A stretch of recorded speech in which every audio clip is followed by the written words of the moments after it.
Good morning, students. Today we will study in detail with respect to the gravitational force. Last class I gave you a very brief introduction about the gravitational force. Every object in the universe exerts a force on every other object. This is known as gravitational force. Now this gravitational force is a weak force. So you take any object in the universe, it is exerting a force. Might be that force cannot be felt so strongly because it is a weak force. The magnitude of gravitational force, when I say magnitude, it is nothing but the amount of gravitational force exerted by two objects on each other is directly proportional to the product of their masses and inversely proportional to the distance between them. So when you look at this gravitational force, it is directly proportional to the product of their masses. I told you gravitational force exists between two objects. M1 and M2 represent two objects. It is directly proportional. Now what do I mean by this? More the mass of the object, more will be the gravitational force. Less the mass of the object, less will be the gravitational force. When I say directly proportional, it means if one factor increases, the other factor also increases. And what is this inversely proportional? Inversely proportional means if one factor increases, the other factor will decrease. So if the distance between the two objects is less, the gravitational force between the two objects will also be less. So if one factor increases, the other will decrease. Hopefully you have understood what is directly proportional and inversely proportional. If we drop a feather and a stone from the same height, the stone reaches the surface of the earth first. Here, the weight of the stone or the mass of the stone is comparatively more when compared to feather. So we see that and there is a strong force of attraction between the mass of the stone and the earth, because I told you more the mass, more will be the gravitational force. So stone will reach the earth first. When you try to throw the stone and a feather, we see that stone reaches the surface of the earth first when compared to the feather because of the strong gravitational force. A person will weigh more on the earth than on the moon, which has lesser mass and exerts lesser gravitational force. So when compared to earth, the mass of the moon is less, so less is its gravitational force. So a person will weigh less on the moon when compared to the earth. Now the weight of an object can be measured using a spring balance. Hold a brick at arm's length. Your arm will soon feel tired. This is because your muscles are fighting gravity, which is trying to pull the brick down to the floor. So as you're holding your arms straight, you are holding a brick, your muscles will start paining after a while. Because why? Because the gravity is trying to pull the brick down. This is with respect to the gravitational force.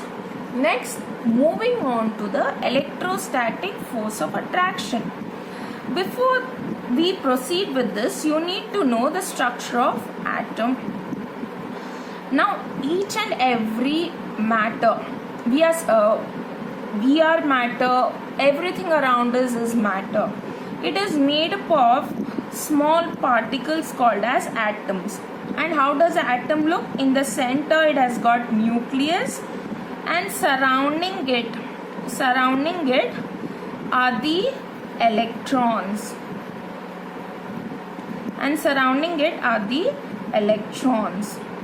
Now the electrons are negatively charged. Now a particular body or an object obtains a charge if there is a flow of electrons or if the charges are being transferred, if these electrons are being transferred. Comb your dry hair for a few seconds and then hold the comb over your head. See how hair flies up. When combing, the comb acquires electric charge and thus becomes a charged body. So here, when you're combing the hair, what happens is the comb is acquiring a charge, means the electrons are being transferred from the hair to the comb, because of which it obtains a charge. Suppose if it loses, suppose this atom loses an electron, it obtains positive charge.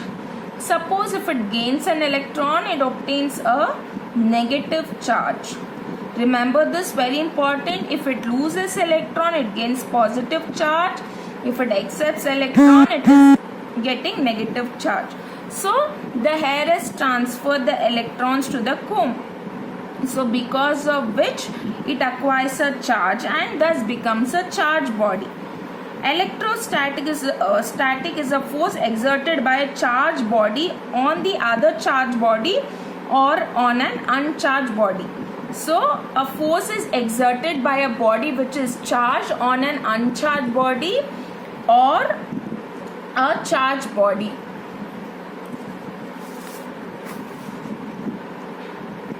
This is the reason why the comb gets attracted to hair after getting charge.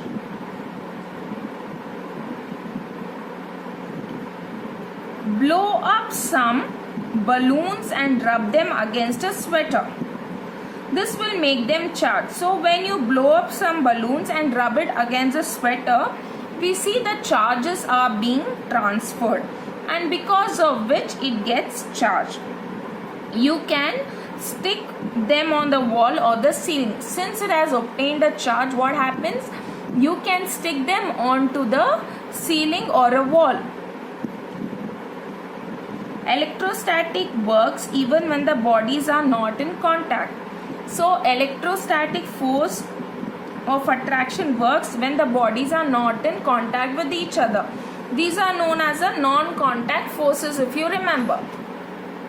Moving on to magnetic forces.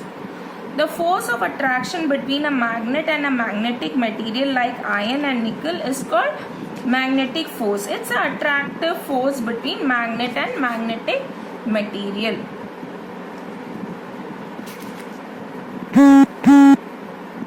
This particular force is used to lift heavy loads, to separate iron objects from garbage, and it can be easily be demonstrated by iron filings and a magnet. So how can you find out about magnetic force? If iron pieces are there and you get a magnet, the iron pieces get attracted towards a magnet. Contact forces. These forces come into play only when the bodies are in contact with each other. For example, when one body is sliding over another, contact forces are acting between them. Whether the bodies will move slow or fast will depend on the magnitude of contact forces acting on them. Here, the bodies are in contact with each other. For example, when one body is sliding over the other, contact forces are acting between them. Contact means they are in touch with each other. Whether the body will move at a faster pace or at a slower pace will depend upon the magnitude or the amount of contact forces acting on them. Example is muscular force. The force applied by the muscles of the body is called muscular force.